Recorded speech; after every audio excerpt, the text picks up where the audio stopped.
What is up? This is the Leafs Convo podcast presented by Oakridge Ford in London, Ontario, oakridgeford.com. It is December 6, 2019. I'm your host, Norman James, along with my podcast partner in crime, the one and only Michael Piagello, joining us from Buffalo, New York. Mike, what a week it's been. The Leafs shitting the bed against the Flyers, losing a close one against Colorado, and then we've had a couple of days to stew about it ahead of a game against the Blues, the Stanley Cup champions, on Saturday. What say you, brother? Good morning, Norm. I realize the crap storm that came from that Philadelphia game because, giving up 2 goals in the final minute and a half after an empty net goal, the optics were terrible.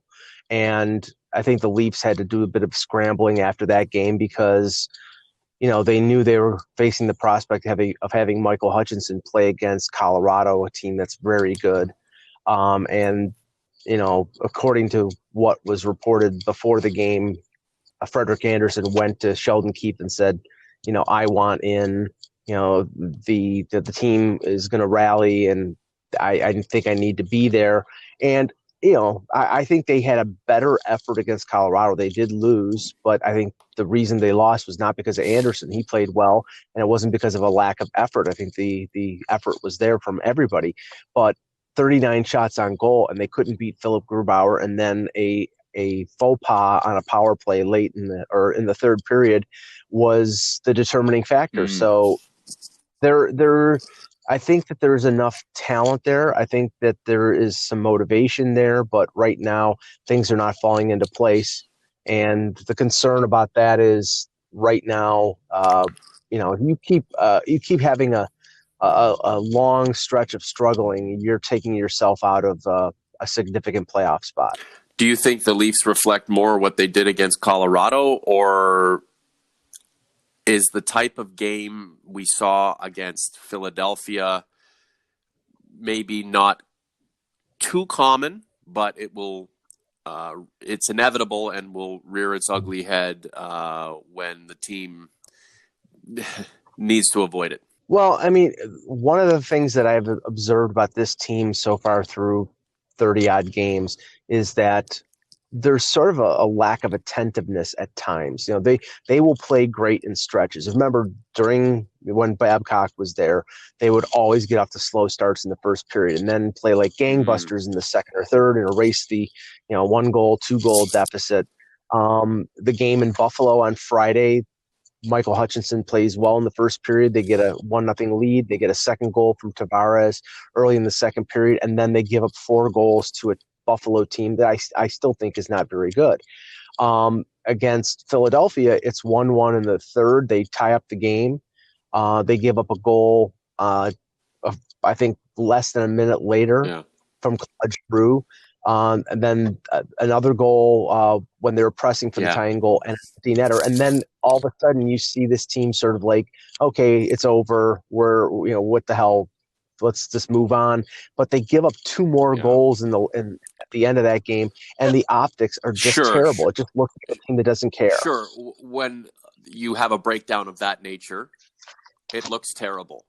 But is this team a breakdown away from feeling the heat or compounding its own issues, or is this systemic, Mike? That's what I'm trying to get at here. Because if it's a breakdown, you can find a way to avoid those breakdowns, right? You just change the complexion of the roster, change up who's out on the ice, do things differently. And that's why Sheldon Keefe is the head coach now, because he can adapt, and we're expecting him to adapt. He's going to need to adapt with this roster. But if it's systemic, if it's beyond who's the head coach and it's beyond who's on the ice, that's where the issue gets even worse. It's prevailing, and it'll take more than just a couple of roster changes to rectify it, Mike. Is it a breakdown that can be avoided and will be avoided eventually, or is this something that's deeper than that, Mike? What you just laid out is the main reason why the coaching change was made, because I think that this team, the belief of Brendan Shanahan and Kyle Dubas was that this team is better than how it played under Babcock, and now the excuses are gone. Now, granted, I think that there's going to be a natural time to adjust to what and how Sheldon Keefe wants this team to play and envisions this team playing. And you could see some of those changes. I mean, they weren't subtle against Colorado. You know, I don't think I can count on one hand the number of times that Mike Babcock put Nylander, Matthews, and Marner on the same line, regular strength throughout the time that they were all on the Leaf roster. And they were, mostly held, with the exception of a couple stretches where Matthews was hurt. These guys played every game. And I don't remember, other than power plays, them being on the ice at the same time. Keefe did that in the first period and second period against Colorado, looking for a key goal, looking for some offense. He's played Tavares and Matthews together. He has started using Riley and Barry together on our offensive zone faceoffs to generate more offense.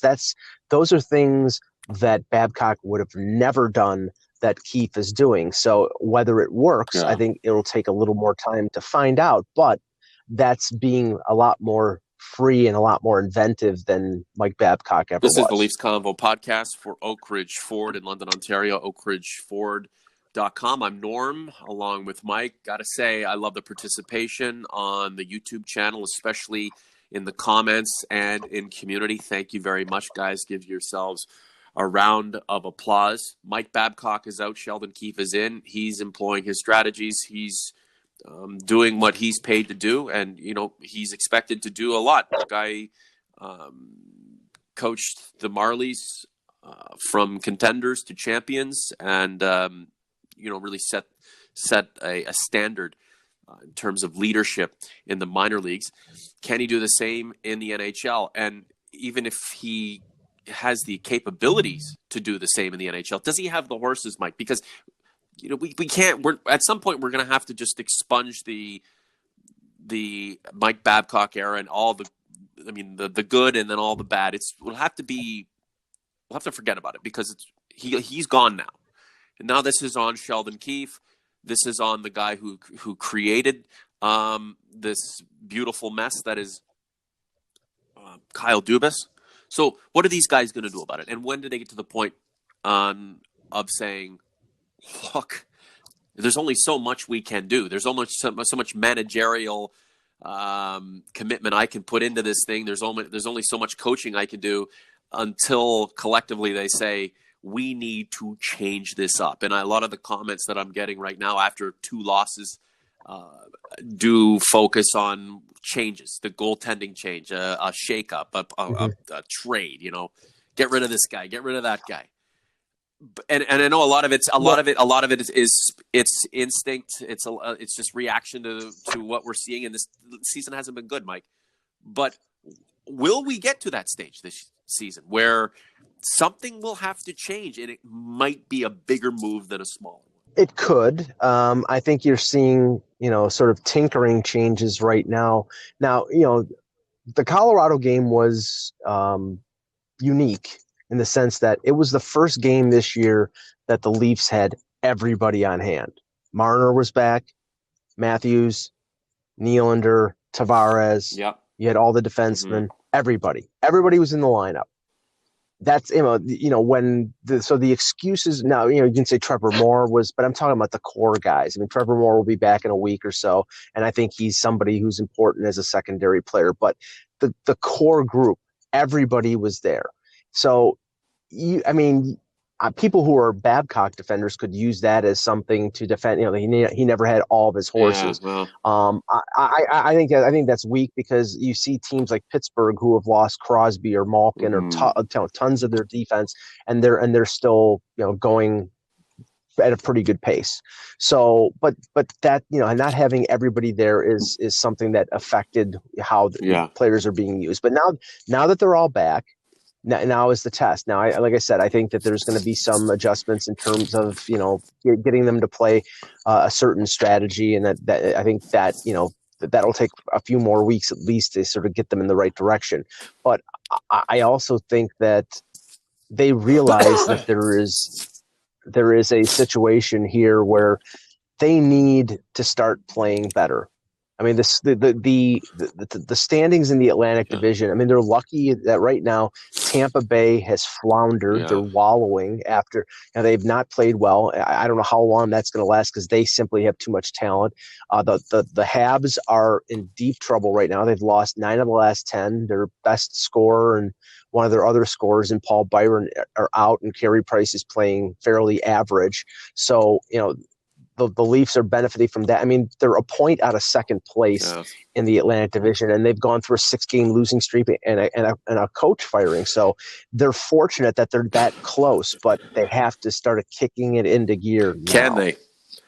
Can they? Number 34 is taking some heat, and he should. If he doesn't play well, he should take the heat. If Mike Babcock doesn't coach well, he should take the heat. If William Nylander doesn't play well, he should take the heat. These guys should take the heat. Not just because they're in Toronto, it's because they're professionals. It's time to perform when you're not performing. And it's never mind it's the individual performances. Well, Nylander's doing really well. It's the rest of the team that's not keeping up. Or when he isn't doing well, it's someone else's fault. No, collectively, is this team doing what it needs to do? Mitch Marner, I know he's been off for about a month, but I always talk about him, I always talk about how he is the most naturally gifted player on the team. Then that means he has to be naturally gifted and get it back into gear. One game after another, and we're still waiting for this team to come together. And that's why I asked the question, will there come a time when Kyle Dubas has to reassess things and say, you know what, maybe the composition of the team just isn't right, or maybe we just, plod along as best we can, eke into the playoffs with what we've got, and then we'll re-examine things in the offseason. Because, look, Kyle Dubas is not the forever general manager of the Toronto Maple Leafs now, right? Mike Babcock, the bad guy, the boogeyman, is gone. All of your buddies, Leafs fans, are here now. All of your buddies, all the guys you want are here now. Now they've got to get it done. And for how long will they be your buddies if this team does not perform up to the standards that you think this team should perform to? What did you think of the Zadorov hit on Kotkaniemi? I mean, Zadorov is a mean guy. I mean, he's a big, tough defenseman. He was drafted by Buffalo, traded in the Ryan O'Reilly deal. I mean, it was a slew foot. He's probably going to get suspended for a game or two, but honestly, that's the type of defenseman I think a lot of Leaf fans are saying, boy, they could use somebody like that, but with a team that doesn't really push back that much. But just going back to the roster changes, I mean, we saw the Nick Shore being waived. We saw him getting claimed by the Winnipeg Jets. I mean, that was a move that I wholly expected because Nick Shore was somebody who was going to play that role under Babcock. And I think they're going to go more towards a skilled fourth line with Spezza up the middle. They're going to have to make – right now there are 21 players on the roster because they're like $40,000 under the cap. And so they're limited. So once Trevor Moore comes back, they're probably going to waive somebody like Pierre Engvall, who doesn't have to clear waivers, but send him down to the minor leagues. But they're going to be at 21 players because of the cap situation, and that makes things difficult in terms of, can they go out and find a backup goaltender? And Elliot Friedman this morning on Toronto radio was talking about, looking at the fact that it would be hard to imagine them not looking for a backup goaltender because at this point that one of a possible 14 points and playing Frederik Andersen in back-to-back games, which Sheldon Keefe did not want to do. Those are sort of, it keys sort of an act of desperation. Now, it's up to Dubas to not get taken advantage of, but they do have to find a backup goaltender, and that is a key right now because Freddie Andersen cannot play 70 games this season and just barely sneak into the playoffs and then lose in the first round. They need to find somebody who can spell him and play well, and while he gets some much needed rest. Well, a lot of the response to games in which Freddie Andersen's on the bench and Michael Hutchinson's in the net revolves around the team quitting on the backup goaltender. Whether that's true or not, you could statistically break it down. You can put it through the eye test, but you're going to put Ken Dryden in there? Is the team going to tune out or get worried or lose its nerve because Freddie's not behind them. I don't know. Does it matter who's in net if the team isn't playing a good, strong team defensive game? I don't know, Mike. Some shout-outs, Lord Long March, Benny B, Severino, Codicino. That sounds fake. Steve Hardman, Merck Mercy, Jeremy Scott, Masia Kakowski, Cool and Trending, Minecraft, Dad and Son. Nice work on the comments within the community section, guys. Armorall, I'm going to the game in Vancouver. I'm worried that if I see the team quit again or put in a lack of effort, that I'm going to start giving them the silent treatment during games again. Oh, man. I mean, hey, it's funny because I, for years, have seen Leafs Nation go down to Buffalo in force, 10,000 even people, when they sucked, 50% of the even when building. they sucked, they'd be down there. Yeah, and everybody knows. I mean, everybody knows based on what I write in Hockey Buzz and what everybody writes in the Toronto media of their record in Buffalo. I'll remind you: 32 wins, 73 losses, and 6 ties since 1970, and they continue to go down there. Now, it's probably because they can get tickets in Buffalo, but they can't get them at the Scotiabank Arena. But, you would think that the trend is, I'm not going to go down there because I know the Leafs are going to lose. I mean, fans are fans. They're devoted to their team. They're going to go, hoping for the best. Cool and Trending, the Leafs resembling what happened to Peter Mrazek just after approaching Jumbo Joe. And they aren't making 3 shootout saves to end the game on a high note. P.S. It's nice to have a little hockey in today's hockey. Thanks, Jumbo. That was funny. Yeah, and that was a dive and a half. I'm sorry, Mrazek is wearing a mask, and Joe jabs him, and he goes down like Oswald shot him. So it's. But there is a faction that will want to eradicate Joe's career because of what he did to Peter Mrazek, because he was mean. Hilarious. Come on, it's comical, hilarious. Ryan Pilon, what do you think about the suggestion by Carlo Koliakovo that Austin Matthews might be better suited to play on the wing with his skill set and play style? I understand why Carlos said it. I disagree simply because I think it takes a lot of the value away from Matthews in terms of a player. He's got to learn to play better two-way. That's simply. I mean, this is a situation where a few years ago, a guy that they traded with Quebec to get a guy named Sundin. Sundin was a greatest winger Leaf of all time. He was. Yeah, give me a break. What I'm saying though is because you're a Davey Keon guy, right? Or no, more Wendell Clark. Well, no, I mean in terms of all time, I think it's Keon. I mean, I love Wendell Clark; he's my favorite player. But I just, he wasn't as impactful as Sundin was. I'm just saying, Sundin was a natural winger, and because excuse me, but because they had a need for a center, they moved him to center. They kept him there, even though a lot of people think he would have been a much more effective power forward winger.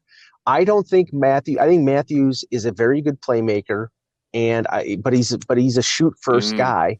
But there's room in this league for a shoot first center. So they have 2 of them. I mean, Tavares, I think, is that now, and Matthews is. So, I mean, I understand why Carlo is talking about that, because right now, Matthews does not seem to want to devote himself to playing defensively the way he said he was going to in his career. I mean, I remember as a rookie or in the second year, I want to be the next Jonathan Taves or the next Anze Kopitar. He's closer to Tyler Seguin. Is he built for it? Does he have the physique for it? Does he have the determination for it? Again, it's the intrinsics, right? It's what's inside the player. Some people don't like to hear that, but it truly is. Was Sidney Crosby? Is Sidney Crosby a physical specimen beyond any of his contemporaries? No. But so what makes him so great? Is it his skill set? For sure. But there's something else there too. So where does Austin Matthews go from where he's at right now? He's a spectacular player. But again, this is not shinny. Is he going to develop into the 200-foot player that he said he was going to, and that clearly the Leafs need him to? And remember, if he does not fulfill the entire obligation of his contract, it's not on Mike Babcock anymore. He's gone. It's on your buddy Sheldon Keefe and your buddy Kyle Dubas. There's no one else to blame anymore. It's if these guys don't perform to the level that they say they can and that you expect them to, it's not Mike Babcock's problem anymore. It's not the old guy's problem. No, It's the team's problem, and it's the guys who run the team, and the guys you wanted to run the team are running the team right now. So what are they going to do? it's not going to be Sheldon Keefe's problem, and it's not going to be Kyle Dubas's problem initially. If there's a failure this year and they miss the playoffs, it's going to be on the players, and you will see changes this summer based on the fact. Good. That's why I continue. Now, I don't think they're trading. They can't trade Tavares because he's got a no move clause, and why would you want to? They're not trading Marner. They're not trading Matthews. The guys who will get moved will be a Nylander or Kapanen or an Andreas Janssen. I think it'll be Nylander because and I know, but he's making $7 million, whereas Janssen and Kapanen total are making less than that, and they need to open up space to be able to address the areas of need that have needed to be addressed. They've tried doing that with Muzzin. They tried doing it with Barry. So far, it has not worked. Dubas will go back to the drawing board. I have to tell you guys, he is going to be this team's general manager for the next 3 or 4 years. He's going to get a chance to, if this doesn't work, to remake the roster and do what he thinks is best. And that people are going to have to accept that. They're not firing Kyle Dubas after 2 years. Okay. He can be the general manager for the rest of time. But does he adapt? But they need results. No, but does he adapt? Does he change? There's an expectation that the game is going finesse and the game is going skill. The game has always been finesse and skill, but you can add more elements to it. Mike, you can't set a trend that others aren't attempting to follow and that others are able to counter with better. Okay, so this idea that it's a bunch of shinny players, it's a bunch of European hockey players, it's a bunch of European style hockey. Just give and go, a lot of finesse, no touching. You can't play that way if no one else is. If you're fast and you're good, but they're faster and gooder and stronger, you'll lose.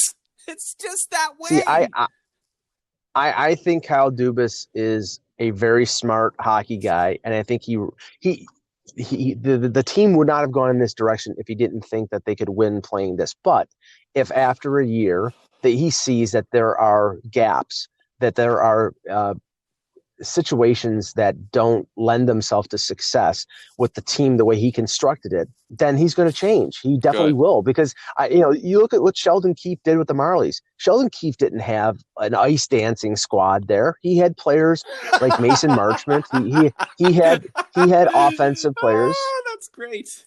Ice dancing. Yeah, he had offensive players. He had, guys who were workmanlike players. He was able to adapt Scott to Hamilton different and styles. Cranston. Yeah, I mean, I think there was, and it's the American Hockey League, so I know that the talent level is not the same, but he was able to play different styles of game depending on the players, and I think that's what will end up happening with just the a Leafs. Couple questions before we go. I apologize for the coughing and the sniffling. I've had a cold for like 2 weeks. I just can't get over it because I'm old.